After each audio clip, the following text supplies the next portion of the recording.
Hey, what's up everybody? Hunter Hayes here. I was lucky enough to be a part of the first ever C2C Berlin, and I will never forget it. When you're on this tour, do you ever watch any of the artists play? I try to, yeah. I try to, and I'll be totally honest with you.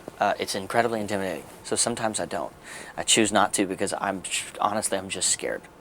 It's still, yeah, honestly. And I've broken through that barrier today so far, and I'm very happy about it. But it's intimidating, and I honestly, I get in my head before a show, and I find that there are so many artists that I want to watch, and I do when I can. But before my show, I protect like a little cloud around the pre-show for me, because I'll get in my head.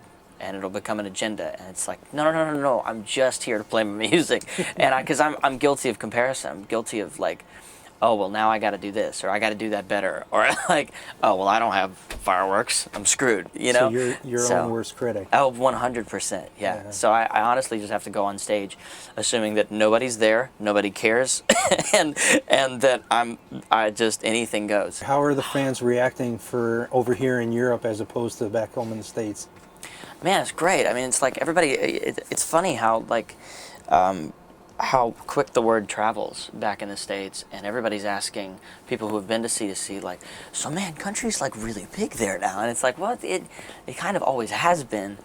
You just have one side of the business that didn't necessarily see it, like, and now C2C, I feel like, is shining a spotlight on the fact that there are and always have been dedicated country fans, because I think.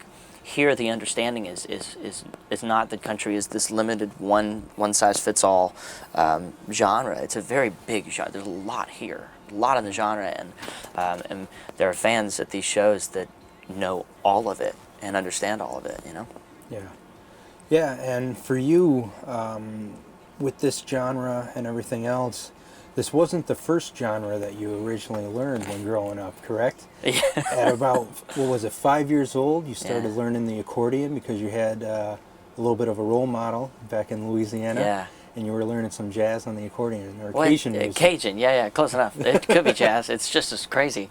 I grew up in Louisiana, and there's a tremendous Cajun music scene. It's like Nashville for Cajun music in Lafayette, Louisiana. And so I grew up around that and saw kind of like a sneak preview. It's like a movie trailer for what like touring life / making music for a living would look like. A lot of the guys that I watched, though, it wasn't necessarily their main job. It was their side job. So I saw a totally different kind of work ethic around music and making a living around it. That was, I'd say, even harder than what we do. You know, because they'd come home from work and continue. Yeah. But it's because they loved it. I mean, yes, it was extra money, but there's a bazillion things you could do for that. They did it because they loved it, and I think that's been a part of my core code since I first was introduced to music because of that.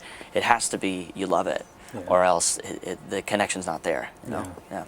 And judging by your history, you have to love music, because by the age of 9, I heard you learned about 5 or 6 different instruments, and by the age of 16 or so, over 30 instruments, all self-taught, right? Well, I mean, the thing though, so the catch there, and I have to be honest, because I guess I just want to encourage other music makers with the fact that like my process is I have like a home studio that's very informal. And it always has been that way. I've just had stuff. I had gear, and if I wanted to try something, digital age, I could fail as many times as it took for me to get it right. And I really embraced that process and love that process. I think not enough music teachers, encourage that sort of systematic failure to learn from. And I think that's what really makes beautiful creativity, is when there are no like pressures. You can mess up and you can screw up, and that's the only way you learn and really move forward. And I think that's kind of how I feel about all because I'm not really a player of all the instruments. There's a few that I'm really comfortable on and I love playing.